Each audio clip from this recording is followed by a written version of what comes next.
We spent the last 72 hours trying to verify a tweet that's gone viral.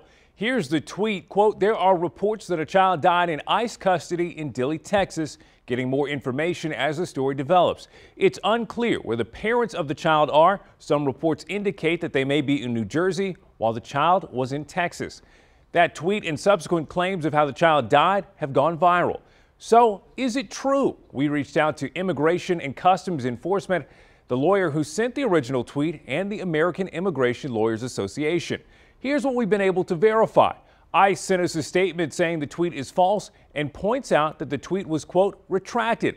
The agency is looking into the report of the death after custody, but without a name or date of birth, they are unable to give us any more information.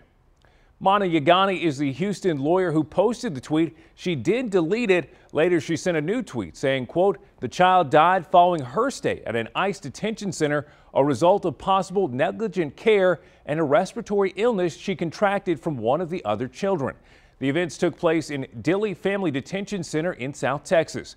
We've made multiple calls to Yagani trying to find out why she made the change, but those calls have not been returned.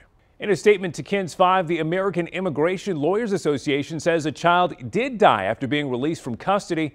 They went on to say they do not have permission to share any information about the child's identity or that child's family. So after 2 days of digging, we learned that a child did not die in an ICE custody at the detention center in Dilley. Yagani and the American Immigration Lawyers Association both say a child died after being released from that detention center. ICE says it is still investigating that claim. There are still questions to be answered here, and we're going to continue investigating.